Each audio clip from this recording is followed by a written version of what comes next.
pinaka-interior. Tara, pasok tayo. Di pa nalinis kasi on the spot po itong aking pagtitipi ngayon, pag-vlog. Yan, maraming maliit na comfort room, CR. Yan. Ito po yung tiles po. Yan, yan.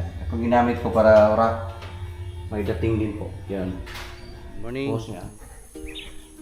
Update tayo ngayon sa ating mga livestock dito sa bahay. Yung aming mga tupa, yan, malalaki na. By the way, sa hindi pa alam ang pangalan ko, bago ibuhon sa paningin nyo, Leo Songkip from Davao. Ang aking channel, Leo Songkip Vlog. So ito na guys, update natin yung ating mga tupa dito sa bahay. Yan po, naging 6 na. Before, 3 lang to.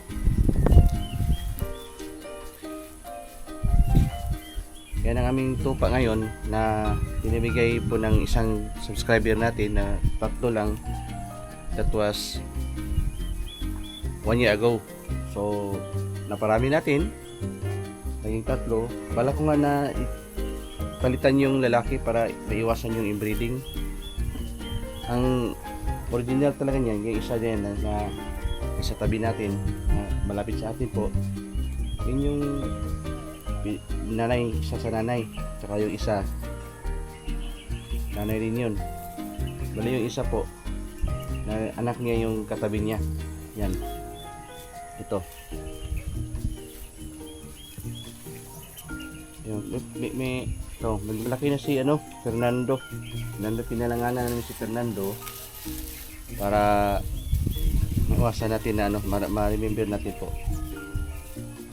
yung bore natin. Yun yung pinaka sabay sa 3 na binigay ni Sir Alan Daclan. Shout out po na taga Negros to si Alan Daclan na nagbibigay sa atin ng tupa, pero nakabase po sa Jinsan, no? Sarangani province dito sa Mindanao.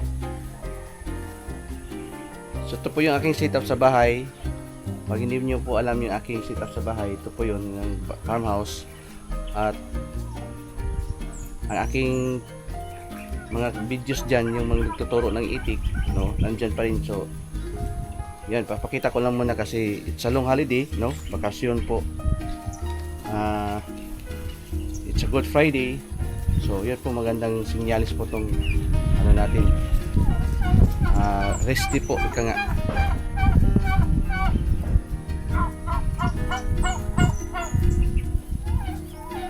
Yan o. Ito yung isa sa anak, pero parang titipingan na ng niya, papa. Hindi ko lang alam kung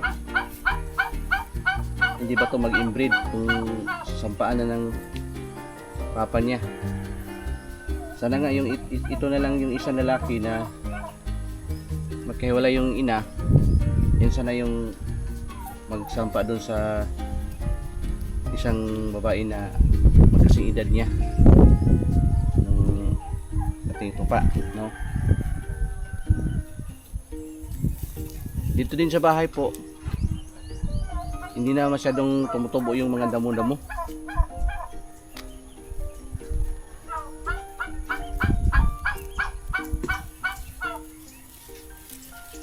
Kasi nandito yung ating grass cutter, may din ako doon, pabo. Punta natin yung pakita ko po yung aking mga silky, Chinese silky. Pakita natin doon, tara.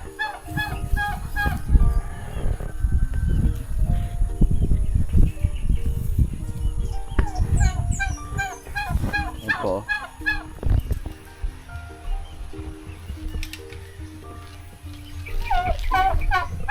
Ini aking mga abo, Royal Pump.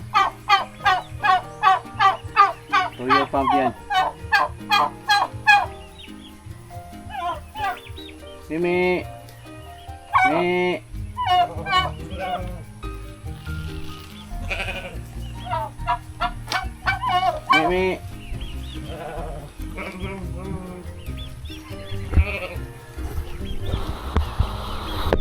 Eh.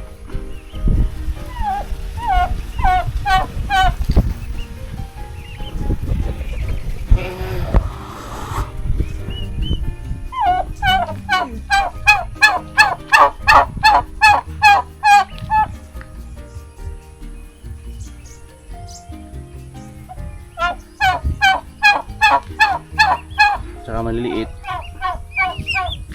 Ayan o. May isang rabbit din ako dito. Pangalan dito naman dito si Bunny. Hello, good morning Van.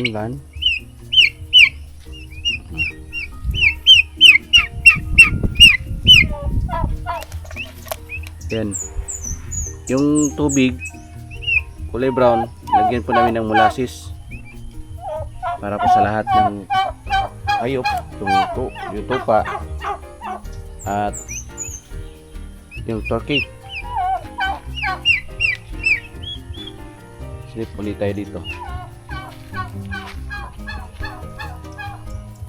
Morning, good morning. So yan. Good morning. Bait ng ating mga alaga dito. Naka free range. Ito naman yung lumapit si Fernando. Kapatid to, so yung kapatid to po to sa isang babae doon na ano. Ayan o, yung isa na yun sa likod. Ayan o.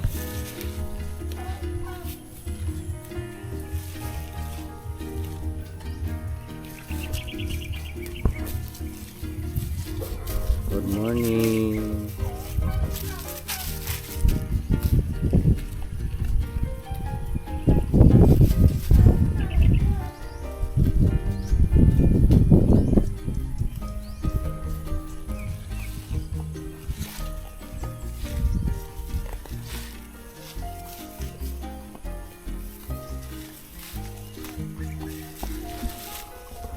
So balak ko po i-release tong ating isang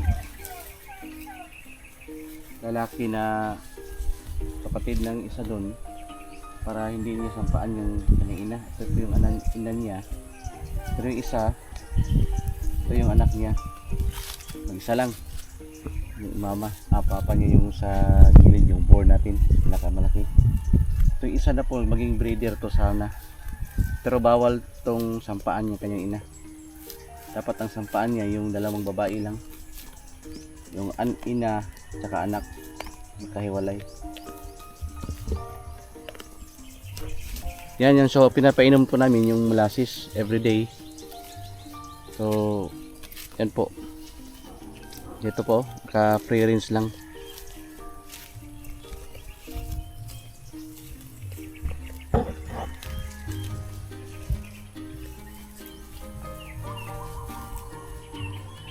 So yan po ang aking farmhouse.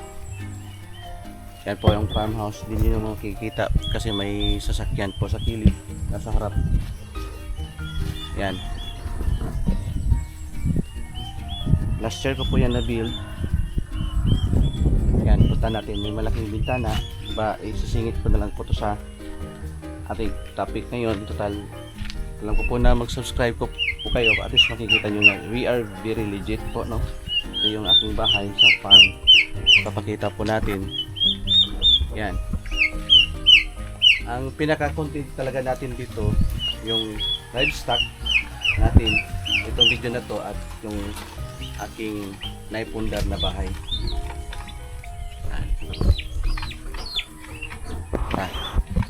Saan tayo?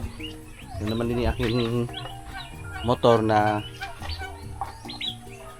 ano ko, kinukubiran ko to, iwas ano po sa maging tulad yan, yung maging ulan tsaka init. Yung crossbreed na German Shepherd po. Yan. So ito yung lahat sa bahay, iikot. Papakita ko sa inyo po, no? Yan. Yan po. Yung sa gilid naman din po, yung nakikita niyo yung mga yero, scene po yan, no? Yung bakal. Diyan po namin nilalapag yung mga ducklings. no?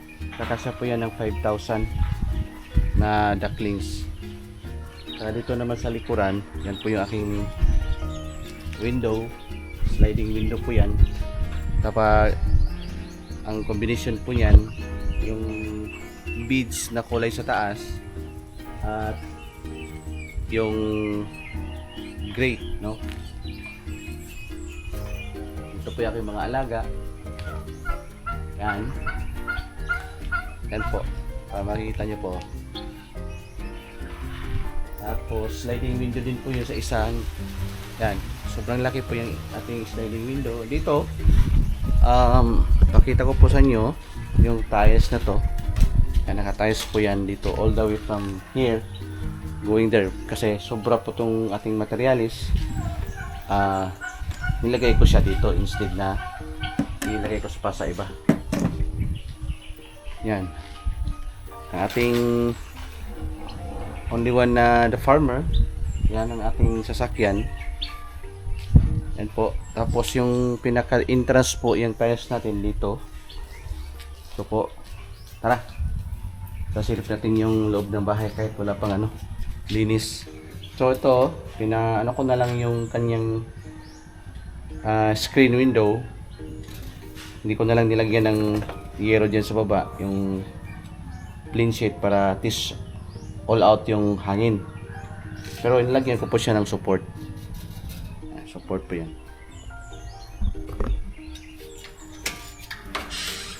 Yan po yung aking pinaka-interior.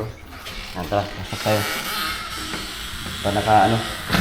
Di pa nalinis kasi mag-spot po itong aking pagtitipi ngayon, pag-vlog. Yan po aming maliit na comfort room, CR. Yan. Yan po yung tiles po. Yan, yan. Kung ginamit ko para rack, may dating din po. Yan. Tapos nga ang guitar. Ito naman din po yung sa taas. Yan, chandelier. Tapos ito naman din po yung room ng aking anak. May isa, ang lalaki kong anak. Yung isa at yung sa akin. Yan.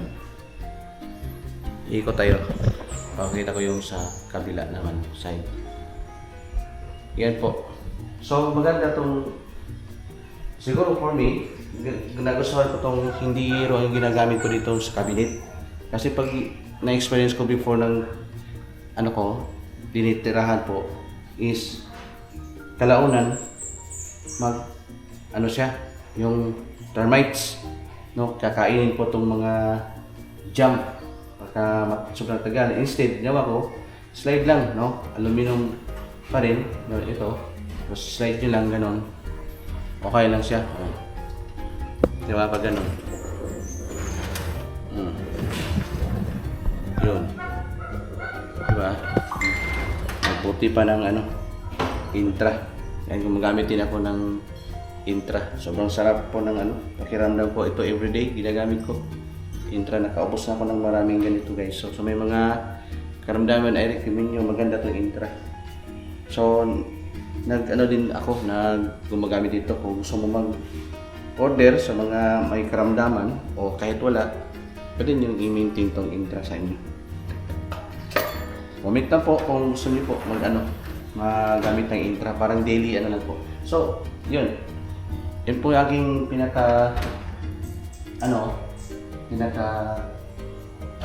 cabinet dito sa bahay. At yun po aking sink. Ito, pinutol ko na yung isang niya kasi sobrang taas na po. Yan, tapos siyempre kung dito kami kakain sa table na to, ay talagang makikita po niyo po yung view. May view po dito. So habang kumakain tayo, meron dito. Bali, ang sukat din po ng ating tiles, yan, ang tiles po natin is 60. 60 ba to? O 120 ba yun? Nakalimutan ko. Tagal-tagal na po kasi 1 year plus 1 year na. So yun po, hindi ko na lang ito bubuksan yung ating room kasi privacy. Basta yan po yung aming room. Simple lang ang ang nagawa natin na concept, kasi hindi naman tayo nagpa-engineer para hindi mamamahalan. Tayo lang po, ako lang po itong nag-concept nito. Tapos may mga idea yung mga skill na hinahire ko. Sabi niya, boss, ganito gawin natin. Yun na gawa talaga kahit walang engineer. So marami naman dyan na mga magagaling dyan sa mga karpintero. Okay, so labas muna tayo, tapos iikot tayo dun sa mga livestock ko. Papakita ko po sa inyo guys, kasi unang silip nyo to sa aking YouTube channel, and at least nakikita niyo po yung aking mukha na magkasama tayo, no? Alam ko po na mag-subscribe kayo para ma-follow niyo, at least nakikita niyo na we are very legit na nag-vlog po. So, ang pinaka-main po natin din sa parang bread and butter natin, no, yung pagpapisa. Mamaya papasilip ko po yung aking incubator na yun, yung talamak. Grabe itong yung di ba yung mga previous videos natin na sobrang daming pinapisa natin. So, nagtuturo tayo sa pagpapisa. Hindi lang sa pagpapisa, sa Itikan, dito sa Mindanao, nationwide. Nationwide, hindi pa nga, global na nga tayo ngayon kasi marami na tayong mga subscriber na nakasubaybay sa atin. At siyempre, maraming salamat po sa mga nagsuporta po. Tapos itong channel na to guys, formerly kay Randy.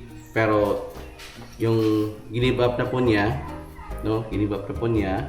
hindi na niya, kasi bumalik po siya sa pag-tutor guide, ay yun, pinapatuloy natin sa ganun, mapatuloy po yung makontinue po yung ginagawa natin na pagtutulong sa pagpapisa sa pagpo-farming at giving. Andun na po yung ating pagmamigay sa mga tao. Magbibigay po tayo. So tara, punta tayo sa labas. Let's go. Po yung mga alaga natin na mga pabo din, no, na 2 months old. Andito sa likod lang ng bahay. Yan. Tapos yan lang yung isa na yan sa gilid. Yan po yung natutulog na bahay po ng tupa. Bali yung pinakaano nila dyan paggabi, yan sila na sumisilong, no. Tapos yung kanilang mga dumi is sinasaking po namin para pang abono.